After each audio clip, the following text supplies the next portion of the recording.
Kim stepped off the transport shuttle and onto the docking platform of Galactic Academy Station Epsilon 7. Her small backpack hung from one shoulder, and her fingers traced the edge of the pendant her brother Jiho had given her before she left Earth. The station stretched out before her like a massive wheel spinning slowly in the darkness of space. Through the transparent ceiling, she could see dozens of other ships coming and going, carrying students from all across the galaxy. She was one of the first humans ever accepted to the Academy. Earth had only joined the Galactic Council 2 years ago, and most species still knew very little about her world. The admissions officer had seemed surprised when she arrived for her interview. He was a tall, thin creature with blue skin and 4 arms. He kept staring at her like she was some kind of puzzle he could not solve. The orientation hall was massive. Hundreds of students filled the space, and Yuna had never seen so many different types of beings in one place. Some had scales, others had fur. Some floated in special gravity fields, while others needed breathing masks. A few were so large they had to stand at the back of the room, and some were so small they sat on elevated platforms just to see over the crowd. Yuna found an empty seat near the middle. The chair adjusted automatically to her height and weight. A moment later, someone sat beside her. Yuna turned and saw a being made entirely of crystal. Light moved through her body in waves of different colors. "Hello," the crystal being said, though her mouth did not move. The words appeared in Yuna's mind like thoughts. "I am Valera. I believe we are roommates." "Hi," Yuna said softly. "I'm Yuna." Several students in the row ahead turned around. They were tall creatures with gray skin and large black eyes. One of them pointed at Yuna and said something in a language she did not understand. The others laughed. Her translation device kicked in a second later. "That is the human?" one of them said. "She is so small, and that voice, it sounds like a broken whistle." Yuna felt her face grow warm, but she said nothing. She had been warned that other species might react strangely to her. Humans were different from most beings in the galaxy. Earth was classified as a Class 12 death world, which meant it was one of the most dangerous planets known to the Galactic Council. But looking at her small frame and hearing her quiet voice, most aliens found that hard to believe. The orientation began. A massive screen lit up at the front of the hall, and a professor appeared. He was made of swirling green gas contained in a transparent suit. His name was Professor Nexum, and he taught advanced physics. "Welcome to Galactic Academy," Professor Nexum said. His voice rumbled through the hall like distant thunder. "You have all been selected from thousands of applicants across the galaxy. Here, you will learn not just about your own species, but about the rich diversity of life in our great community of worlds." He went on to explain the rules.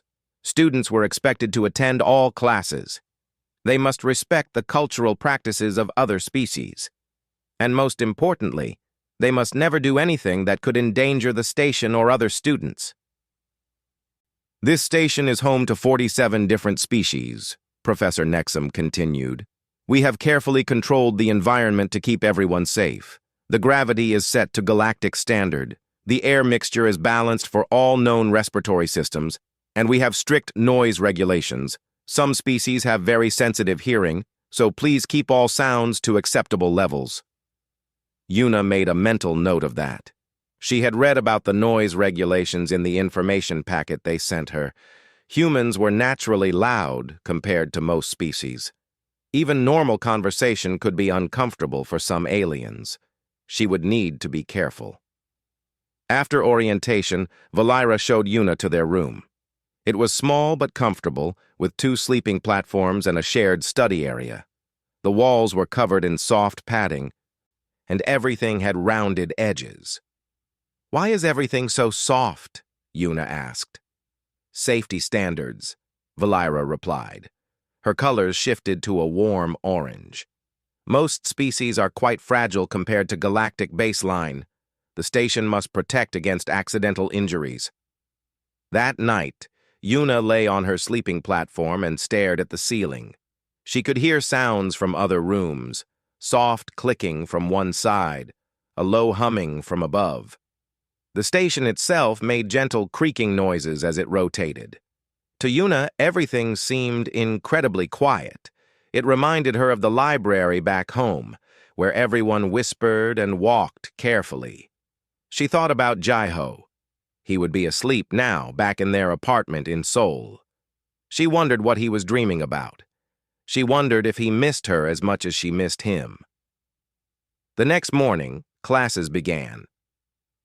Yuna's first class was Introduction to Galactic Biology. The classroom had seats designed for dozens of different body types. She sat in a standard humanoid chair near the back. The instructor was a Thexian named Krell. He was tall and muscular, with thick gray skin and small horns growing from his forehead. Thexians were warriors, known throughout the galaxy for their strength and combat skills. Today we will discuss physical adaptations, Krell announced. He walked between the rows of seats with confident steps. Each species has evolved to survive the conditions of their homeworld. Some of you come from high-gravity planets. Others come from low-gravity environments. Some breathe oxygen. Others require methane or nitrogen. He stopped next to Yuna's desk. And some of you come from worlds so dangerous that we classify them as death worlds. He looked down at her with an expression she could not quite read. Tell me, human, what makes Earth so dangerous?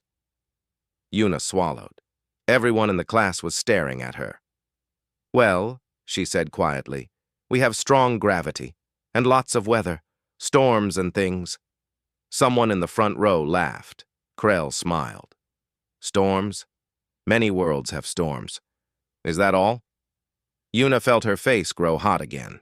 She knew there was more to it, but she did not know how to explain.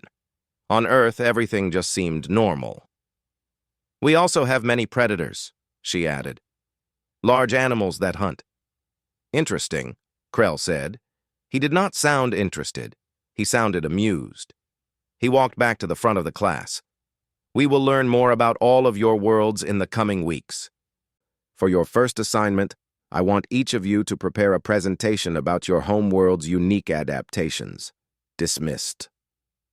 As students filed out of the classroom, Yuna heard whispers behind her. She caught fragments of conversation through her translator. Did you hear her voice? Like a small creature. How can that be from a death world? Humans must have lied about their planet classification. Yuna clutched her pendant and kept walking. She had a feeling this was going to be a very long semester. The first week at Galactic Academy was harder than Yuna expected. Every day brought new challenges and more reasons for other students to doubt her. She attended her classes quietly, spoke softly when called upon, and tried her best to fit in. But fitting in seemed impossible when everyone saw her as weak. Combat training was the worst. The class met in a large gymnasium with padded floors and walls. The instructor was a retired military officer from the Draknor species. She had 6 arms and moved with frightening speed. But even she followed the academy's safety rules. Pair up, the instructor commanded. Today we practice basic defensive movements. Remember the rules. Contact must be gentle. This is an academic exercise, not actual combat. Yuna was paired with Trell, a massive Urthaxi warrior. He stood nearly 3 meters tall and had muscles that looked like they were carved from stone. He looked down at Yuna with what might have been concern. I will be very careful, small human, he said. His voice was deep and rumbling. I do not wish to hurt you. Thank you, Yuna replied. She appreciated his kindness. But she could see other students watching them and whispering. They expected her to fail. Trell moved slowly, telegraphing every motion. He reached out with one massive hand, trying to grab her shoulder in what the instructor had demonstrated as a basic hold. Yuna simply stepped to the side. His hand passed through empty air. He tried again, moving a bit faster. Again, Yuna slipped away easily. For 10 minutes, Trell tried to land a single touch on her. He never could. Yuna's movements were smooth and effortless. She had grown up in Earth's higher gravity, and her reflexes were faster than most species could track. But she never struck back. The rules said contact must be gentle, and she was afraid of what might happen if she was not careful enough. Finally, the instructor called time. Trell was breathing heavily from the effort. Yuna had barely broken a sweat. "Interesting," the instructor said, walking over to them. "Human, why did you not complete the exercise? You were supposed to attempt holds as well." "I did not want to hurt him," Yuna said quietly. Several students nearby laughed. The idea that this small, soft-voiced girl could hurt a Rothaxi warrior seemed absurd to them. "Next time, follow the complete exercise," the instructor said. She did not sound angry, just puzzled. She moved on to observe other pairs. Krell stood a few meters away with his training partner. He had been watching Yuna's session with a smirk on his face. As students left the gymnasium, he made sure to walk past her. "Good job avoiding all that contact, human," he said loudly enough for others to hear. "Very brave of you." His friends laughed. Yuna said nothing. She just gathered her things and left. In physics class the next day, Professor Nexum demonstrated the effects of gravity on different species. He had volunteers stand on a platform that could adjust its gravitational pull. "Standard galactic gravity is based on the Council homeworld," Professor Nexum explained. "It is comfortable for most species. Let us see what happens when we increase it." A volunteer from the Lithosian species stepped onto the platform. Professor Nexum slowly increased the gravity to 1.2 times standard. The student's crystalline body began to crack slightly under the pressure. He quickly stepped off. "As you can see, most species cannot tolerate more than a 20% increase in gravity," Professor Nexum said. "Now let us see our human student. Yuna, would you join me?" Yuna walked to the platform. She stepped onto it, and Professor Nexum increased the gravity to 1.2 times standard. Yuna stood normally, showing no discomfort. He increased it to 1.5 times. Still nothing. At 2.0 times galactic standard gravity, Yuna finally showed some effort. Her breathing became slightly heavier, but she could still move normally. "Fascinating," Professor Nexum said. "Earth's gravity is more than twice our standard. Humans live their entire lives in what we would consider crushing conditions." The class was silent. Several students looked at Yuna with new expressions. Some showed interest. Others showed fear. Krell just looked annoyed. After class, Valira found Yuna in the library. Her crystalline body pulsed with concerned blue colors. "You have been sad," Valira said. She communicated through thoughts, which meant she could sense emotions more easily than species that used vocal speech. "The other students do not understand you. They think I'm weak," Yuna said. She was reading through the station's safety manual on a data tablet. "Because I talk quietly and move carefully. They do not see it as being careful. They see it as being afraid." "You are being careful," Valira said. "I have noticed. You touch things gently. You close doors softly. You even walk more quietly than other humanoids." "Why?" Yuna looked up from the manual. "Because everything here seems fragile. The chairs, the doors, even the walls. On Earth, we build things stronger because they need to be. Here, everything is designed for species that are gentler than humans." Valira's colors shifted to thoughtful purple. "That is wise, but others do not see your wisdom. They only see your small size and quiet voice." The next day brought the incident in the cafeteria. Yuna was carrying her tray to an empty table when Krell stepped backward without looking. He bumped directly into her. The collision was clearly his fault, but he spun around with exaggerated surprise. "Oh, so sorry, human," he said, not sounding sorry at all. "I did not see you there. You are so small and quiet." He had expected her to fall, or at least stumble. Instead, Krell felt like he had backed into a wall. The impact jarred his shoulder painfully. Yuna had not moved at all. Her tray remained perfectly level, not a drop of her drink spilled. "It's okay," Yuna said softly. She stepped around him and continued to her table. Krell rubbed his shoulder and watched her go. His friends had seen what happened. They saw him bounce off her like she was made of stone. He needed to save face. "Did you see that?" he said loudly. The human did not even apologize properly. No manners at all. But the whispers were already starting. How had such a small being not moved when a Thexian bumped into her? How strong was she really? Communication class came at the end of the week. The instructor was a Voxian, a species known for their incredible hearing and complex vocal range. The classroom had extra sound dampening on the walls. "Today we will learn about greeting calls," the instructor announced. "Each species has unique vocal signatures. We will go around the room, and I want each of you to demonstrate your species' traditional greeting sound." Students took turns. A Cheerian student made clicking sounds. A Melodian hummed in three-part harmony. A Grumbarian produced deep, rumbling sounds that Yuna felt in her chest. Each demonstration was interesting and well within comfortable hearing range for everyone present.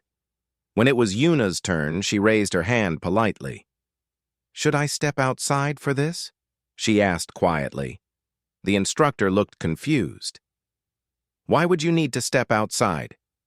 "The station manual says humans should use designated soundproof rooms for vocal demonstrations," Yuna explained. "I read it in Section 7 of the safety protocols." Professor Nexum, who was observing the class that day, laughed. "That seems excessive, do you not think? It is just a greeting call. Please, demonstrate for us." Yuna hesitated. "I really think I should not." "Are you afraid of your own voice, human?" Krell called out from across the room. Several students laughed. "Please proceed," the instructor said firmly. "I assure you, the classroom can handle any sound within reasonable limits." Yuna looked at the sound dampening on the walls. She looked at the other students sitting comfortably in their chairs. She thought about the thunder of Seoul during monsoon season. She thought about the roar of crowds at sporting events.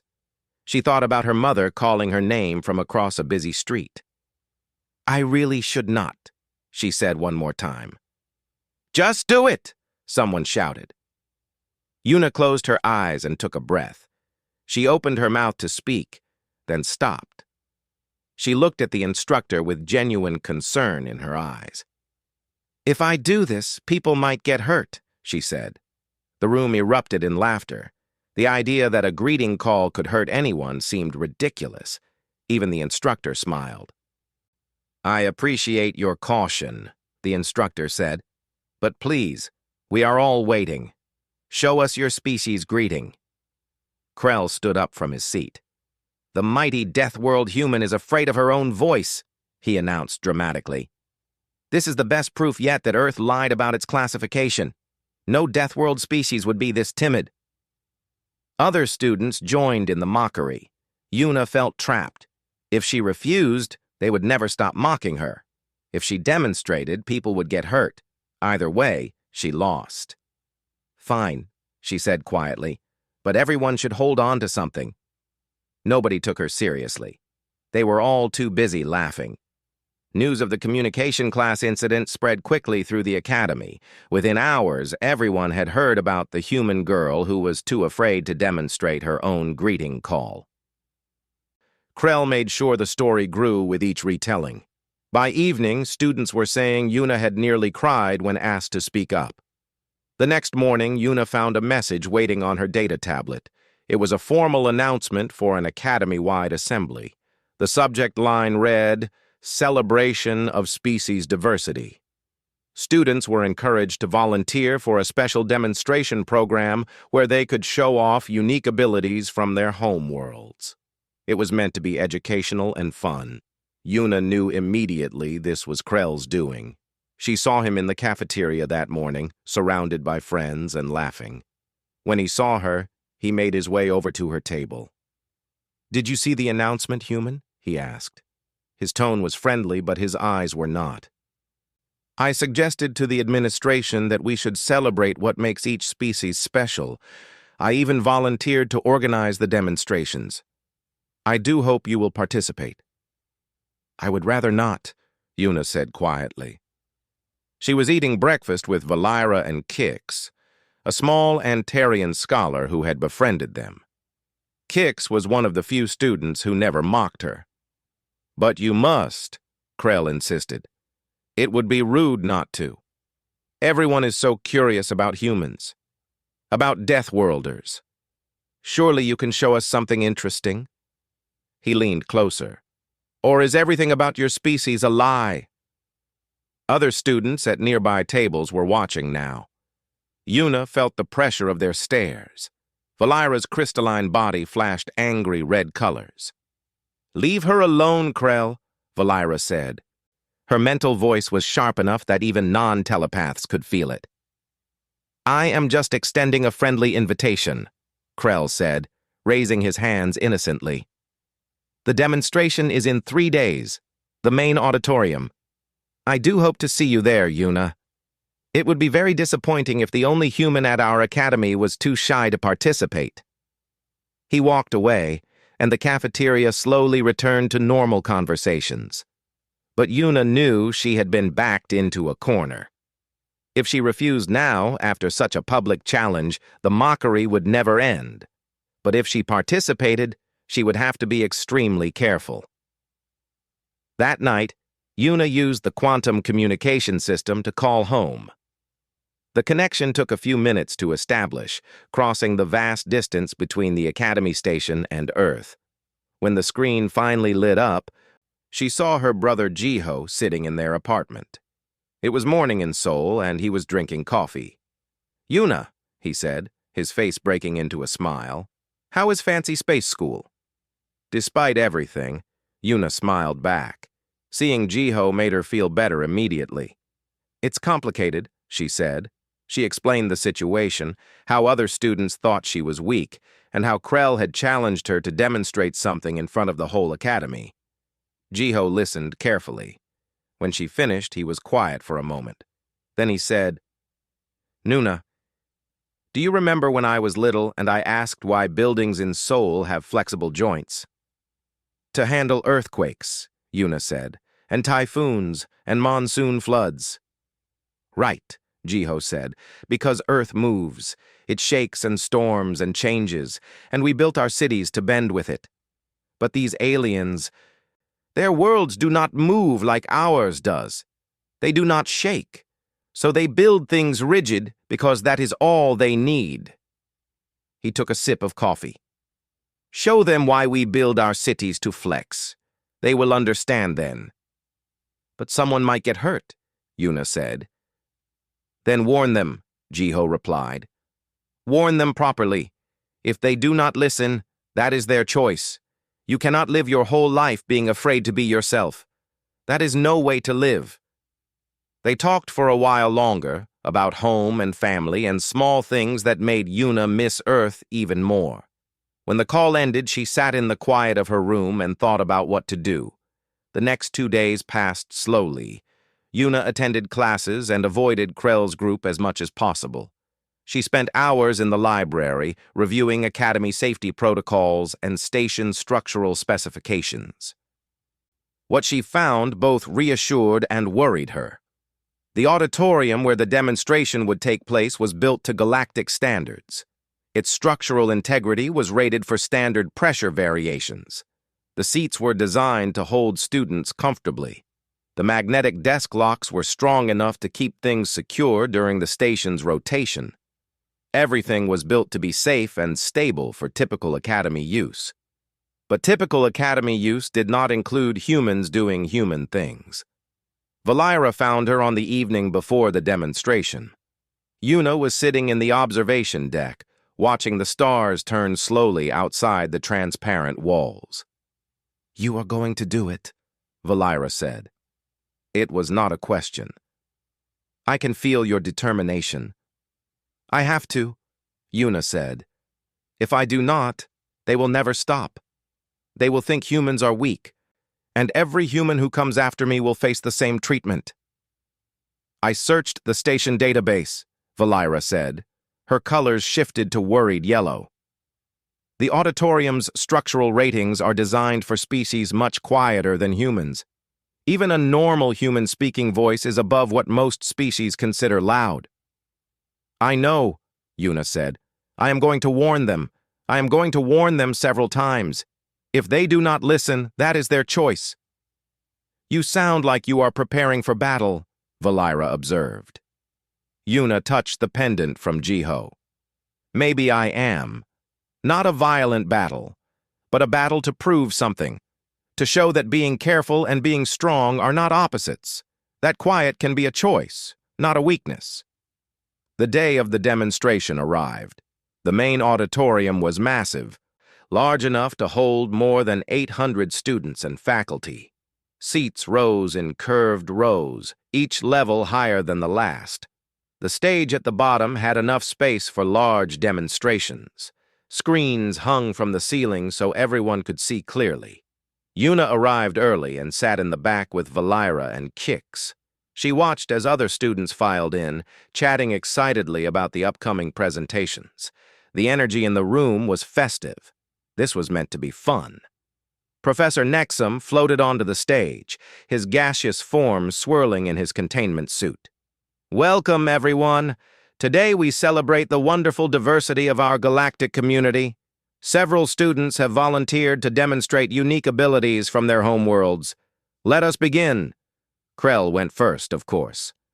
He walked to the center of the stage and lifted a weight that the screen said was 300 kilograms. For a Thexian, this was impressive but manageable. For most other species in the audience, it was extraordinary. The crowd applauded politely.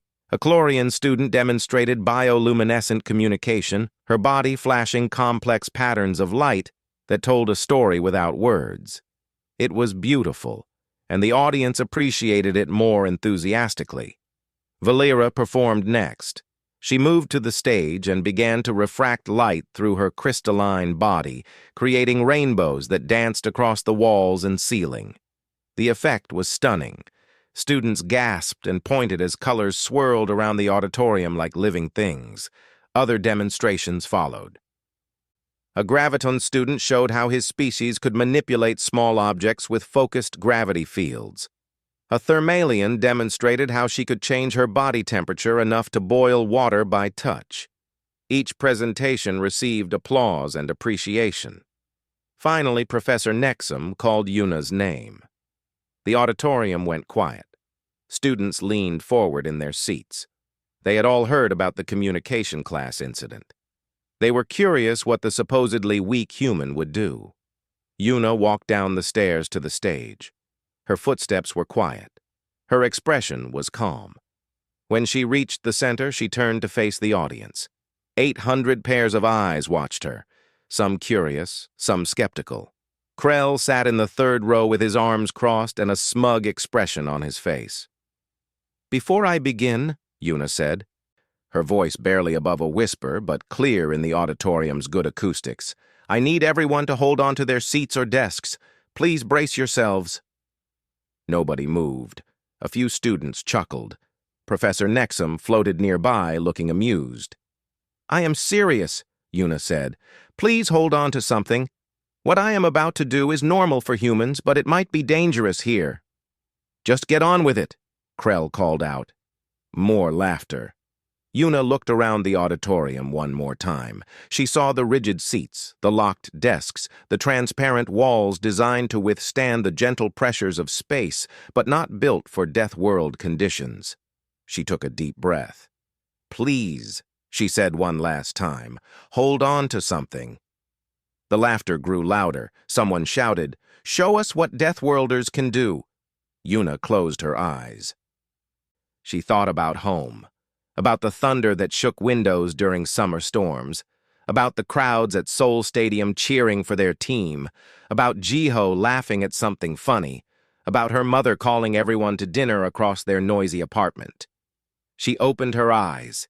She opened her mouth, and she screamed. The sound hit the auditorium like a physical wave. It was not a scream of fear or pain. It was the kind of shout humans used at sporting events, at concerts, calling to friends across busy streets.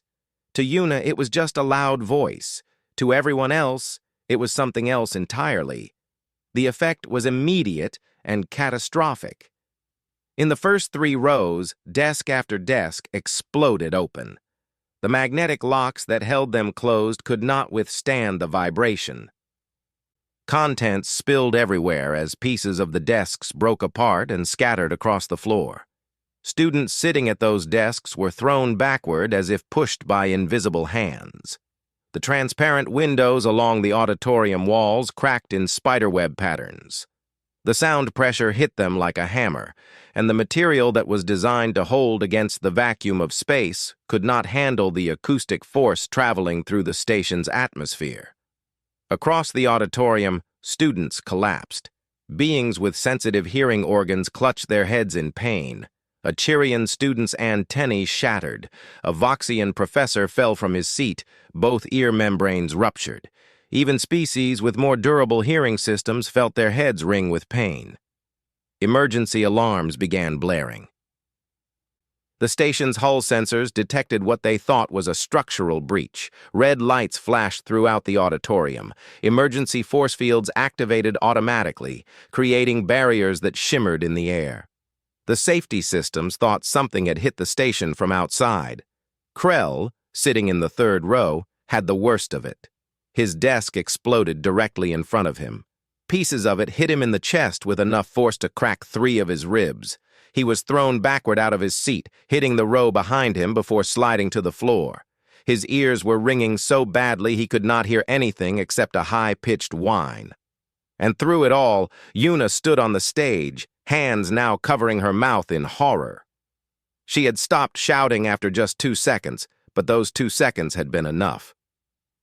"I tried to warn you," she whispered, but even her whisper sounded loud now in the damaged auditorium. The acoustics had changed with all the broken surfaces. Medical teams burst through the doors within minutes. They had been stationed nearby for the demonstration, standard procedure for any large academy gathering. But they had expected minor injuries at worst, maybe someone pulling a muscle during a demonstration. They had not expected a disaster zone. Medics rushed to students who were still conscious but clearly in pain. Others worked on beings who had passed out from the shock.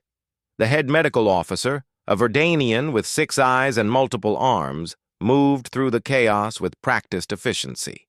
She stopped when she reached the stage and saw Yuna standing there, looking terrified.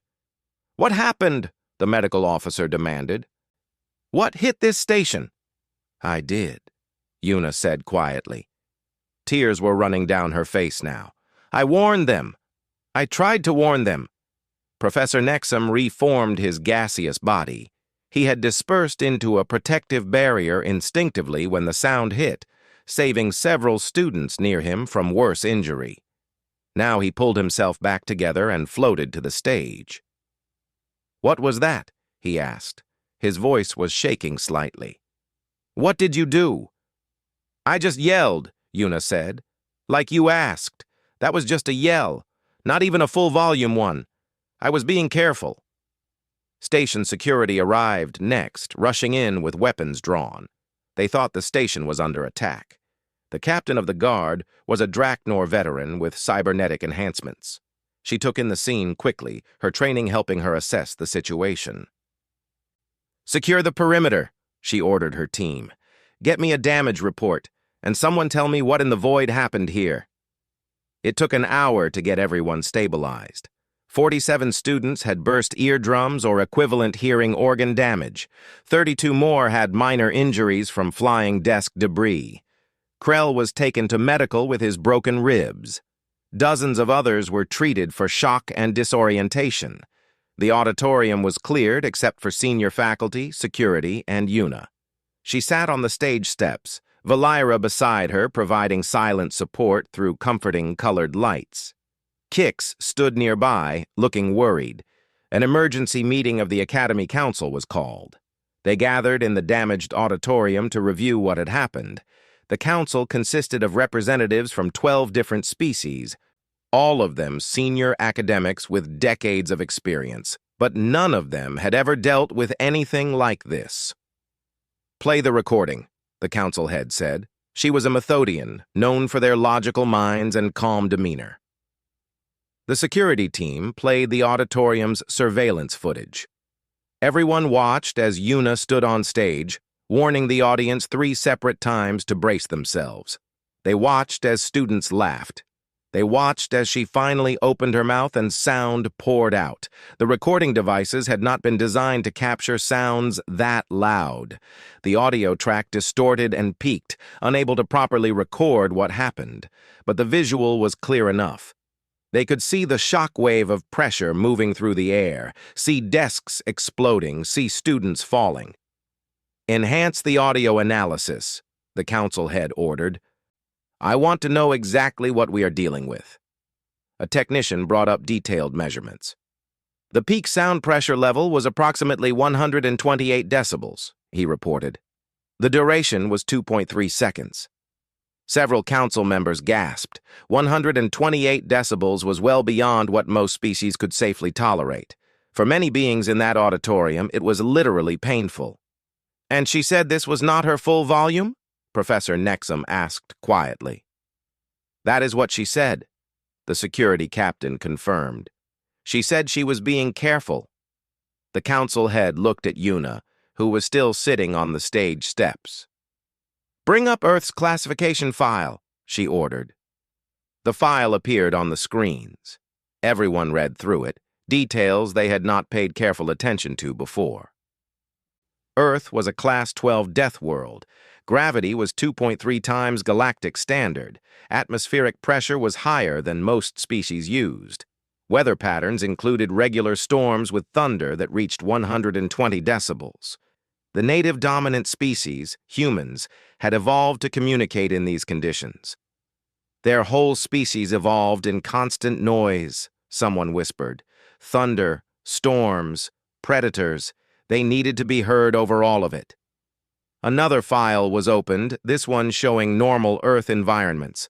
A city street during rush hour measured 95 decibels. A subway platform was 98. A crowded restaurant was 85. A normal conversation in a typical home was around 65 decibels, but could spike much higher when calling across rooms or outside. For comparison, galactic standard for comfortable conversation was 45 decibels. Most species found sounds above 75 decibels to be uncomfortable. Above 90, and hearing damage started occurring for many species. "They live in what we would consider an active war zone," the council head said slowly. "Every day, their entire lives, and they think it is normal." A video file was attached to Earth's information packet. It showed various human activities. Children playing in a schoolyard, their shouts and laughter measuring 80 decibels. A sporting event with thousands of humans cheering, the sound reaching 110 decibels. A rock concert, where humans willingly exposed themselves to sounds reaching 120 decibels for hours. "They do this for fun," someone said in disbelief. Another video showed a human family having dinner. A mother called her children from another room. Her normal calling voice measured 82 decibels. The children ran downstairs that shook under their footsteps. They all talked at once, the combined noise reaching 90 decibels, and everyone in the family seemed completely comfortable. "Pull up the Academy's safety protocols for human students," the council head said. "There must be something in there." The protocols appeared. Section 7, subsection 12, stated clearly that humans should use designated soundproof rooms for vocal demonstrations, celebrations, or any activity requiring raised voices. The section had been written by a Voxian safety officer who had researched Earth data carefully. But most faculty and students never read beyond the basic guidelines. "She tried to follow the protocols," Professor Nexum said quietly. "In communication class, she asked to step outside. I told her no. I laughed at her caution." "She warned them," Valira added, her mental voice reaching everyone in the room. 3 times she warned them. Nobody listened. They thought she was being weak. The security captain pulled up Yuna's complete file. It showed every incident since she arrived at the academy. The combat class where she refused to strike her partner. The cafeteria incident where Krell bounced off her without moving her at all. The gravity demonstration where she stood comfortably in forces that would crush most species. Every time, observers had noted her excessive caution and gentleness. She has been holding back, the council had said. This entire time, she has been controlling her strength. Her voice, her movements. Not because she is weak, because she knew how fragile everything here is compared to her homeworld. One of the council members, an elderly Thexian general, spoke up. I served in the Galactic Fleet for 40 years. I fought in 3 wars. I thought I understood what a warrior was. But this human girl showed more control and discipline than soldiers I trained for decades. She knew her capabilities. She knew the risks, and she tried desperately to warn everyone. That is true strength. Not the power to destroy, but the wisdom to restrain. The council was silent for a long moment. Finally, the council head turned to Yuna. Yuna Kim of Earth, she said formally. This council owes you an apology. You followed proper safety protocols. You gave clear warnings. The failure here was ours, not yours. We did not properly understand what your species is capable of. More importantly, we did not listen when you tried to tell us. Yuna looked up, surprised. I hurt people, she said quietly. 47 students have hearing damage. Krell has broken ribs. The auditorium is destroyed. How is that not my fault? Because you tried to prevent it, the council head replied. Multiple times. The fault lies with those who did not listen, and with an academy that was not properly prepared for Death World species. That changes now. The academy changed after what students started calling the demonstration incident. The changes started immediately and touched every part of station life. Within hours of the council meeting, new protocols were drafted specifically for human students. Within days, construction crews began modifying parts of the station to handle Death World conditions. But first, there were consequences to face. Yuna was not punished, but she was called to multiple meetings with various departments. Safety officers wanted to understand human capabilities better. Medical staff needed to update their treatment protocols. Engineering teams asked detailed questions about Earth's structural requirements. The most difficult meeting was with the injured students and their families. Some families called in through quantum communication, angry and demanding answers. How could the Academy allow such a dangerous demonstration? Why was a Death World species admitted without proper safeguards? Yuna sat through each meeting quietly, answering questions when asked, and apologizing repeatedly even though the council had said it was not her fault. She still felt responsible. She had hurt people, even if she had tried her best not to. 3 days after the incident, she received a visitor in the medical bay where she was undergoing routine health monitoring.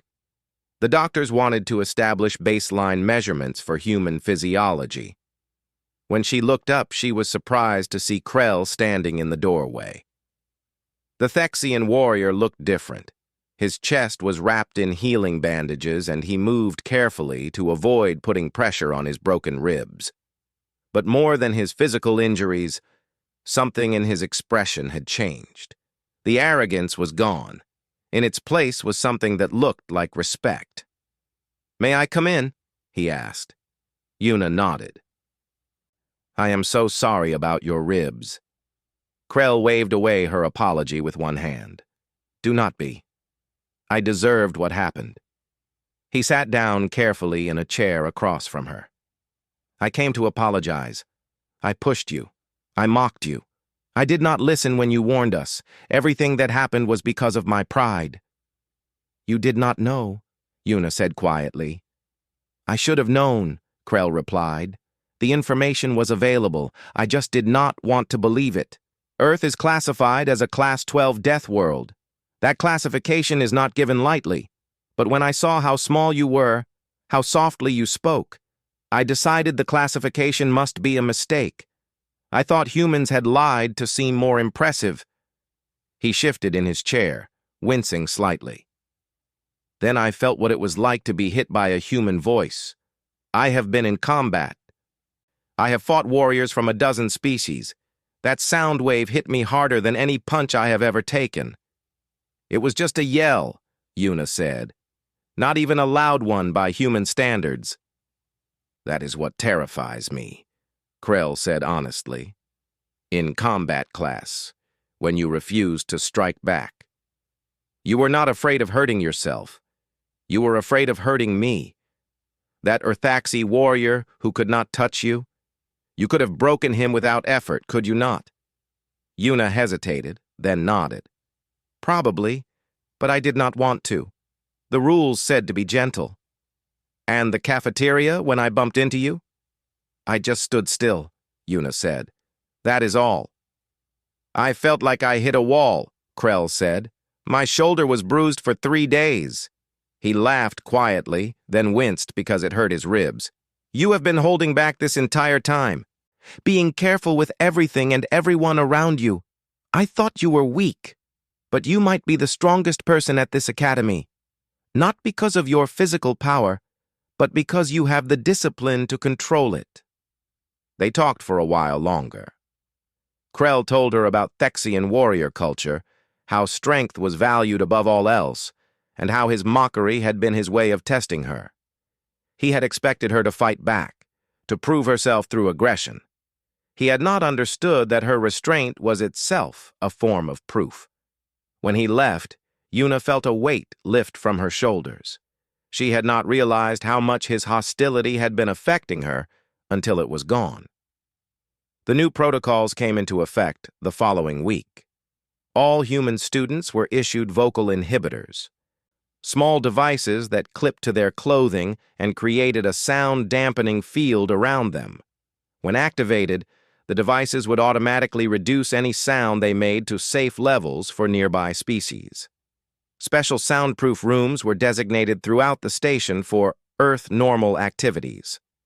These rooms had reinforced walls and could handle sound pressure levels up to 150 decibels. Humans could go there to talk normally, laugh freely, or even shout without worrying about hurting anyone. The Academy also revised its combat training program. Human students would train separately in a specialized gymnasium with Earth-standard gravity and reinforced equipment. Other species could observe if they wished, but participation was restricted to beings who could handle death world conditions. Perhaps the most significant change was the creation of the Human Cultural Center. It was a large section of the station that had been modified to Earth standards. The gravity inside was set to 2.3 times galactic normal. The atmospheric pressure was increased. The structural supports were reinforced to handle impacts and vibrations that would damage standard construction. Inside the cultural center, humans could be themselves. They could walk normally without worrying about shaking the floor. They could close doors without fear of breaking them. They could talk at comfortable volumes without hurting anyone. But something unexpected happened. The cultural center became popular with non-human students too. At first, they came out of curiosity.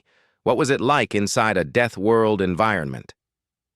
The center had viewing areas where visitors could observe from safety, protected by force fields and wearing special equipment. They watched humans doing everyday things, and those everyday things seemed extraordinary. They watched Yuna and other human students playing a simple game with a ball, tossing it back and forth while talking and laughing. The ball moved faster than most species could track. The students' reflexes were impossibly quick, and their laughter, even dampened through the viewing equipment, had a power to it that was both frightening and beautiful.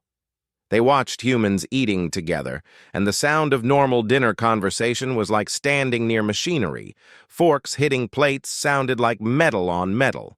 Chairs scraping across the floor produced vibrations they could feel through the force field. and yet the humans seemed completely relaxed, comfortable in conditions that would exhaust most species within minutes. The viewing areas were always full.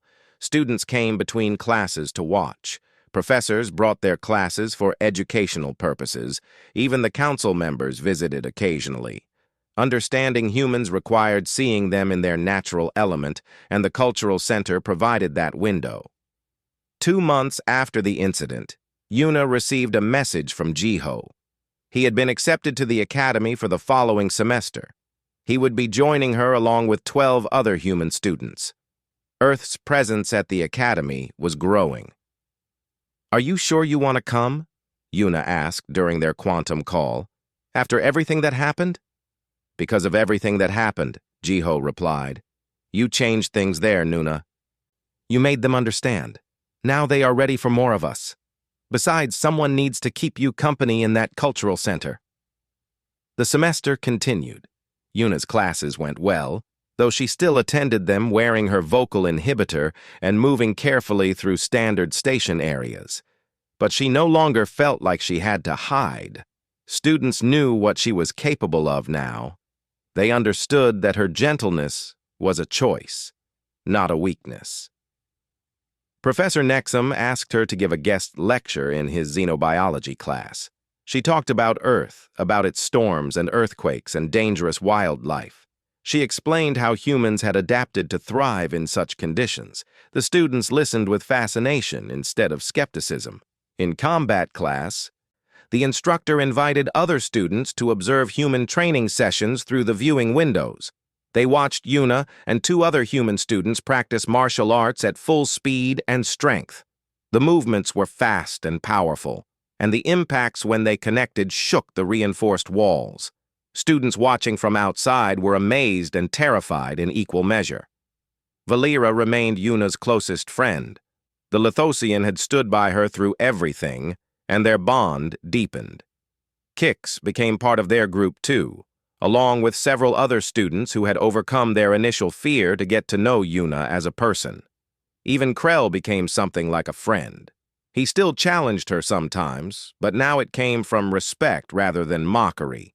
He wanted to understand Death World's strength, and Yuna was patient in explaining that strength meant different things to different species. The academic year ended with a formal ceremony. Students who had completed their first year were recognized for their achievements. When Yuna's name was called, she walked to the stage to receive her certification. The applause that followed was genuine. The council head presented her award personally. "Yuna Kim," she said, speaking into a microphone so everyone could hear. "You came to this academy as one of the first humans. You faced mockery and misunderstanding, but through patience, discipline, and careful education, you helped us understand what it means to be from a death world. You taught us that strength is not just in what you can do, but in what you choose not to do. On behalf of Galactic Academy, thank you." The applause grew louder. Students stood in appreciation. Yuna stood on the stage, feeling tears in her eyes again, but this time they were happy tears. 2 years later, graduation day arrived. Yuna stood with her class, preparing to give the commencement speech. She had been elected by her fellow students to represent them. It was a great honor. The auditorium was full again, rebuilt and reinforced since the incident. The damaged sections had been replaced with materials strong enough to handle Death World conditions if needed. It was one of many improvements made throughout the station. Yuna walked to the podium. Jiho sat in the audience along with 40 other human students now attending the academy. Valera was beside him, her crystalline body glowing with proud blue light. Krell sat several rows back, fully healed and grinning. Everyone in the audience wore protective hearing equipment, not because they were afraid, but because Yuna had asked to speak at a human normal volume. She wanted them to hear what her species really sounded like when not holding back. She took a breath and began her speech. Her voice filled the auditorium with power that made the air itself vibrate. She spoke about unity and understanding. She talked about how different species could learn from each other when they approached differences with curiosity instead of fear. She thanked the Academy for adapting to include species like hers.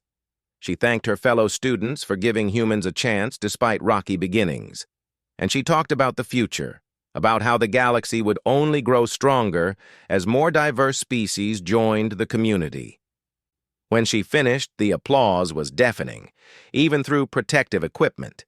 Students stood and cheered. Some species could not safely make loud noises, so they showed appreciation in their own ways, through flashing lights or vibrating their seats or releasing pleasant scents into the air. Yuna returned to her seat, and Valira's mental voice reached her privately. "They finally understand," Valira said. "You were always both things at once, a warrior and a diplomat, someone capable of incredible force who chose incredible restraint. That is what makes humans remarkable, not your strength alone, but your wisdom in wielding it." As the ceremony continued, Yuna looked around at the diverse crowd of beings gathered to celebrate. She thought about how far she had come from that first day when everyone laughed at her quiet voice. She thought about broken desks and broken ribs and broken misconceptions. And she thought about all the future human students who would come to this academy. They would face challenges, certainly, but they would face them in a place that now understood what it meant to be from Earth. A place that had learned to respect the species that lived in thunder and learned to speak over storms. She touched the pendant from Jiho one more time and smiled. She had done what she came here to do, not through violence or aggression, but through patience and persistence and the careful demonstration that even the gentlest voice could shake the foundations when it finally chose to speak at full volume.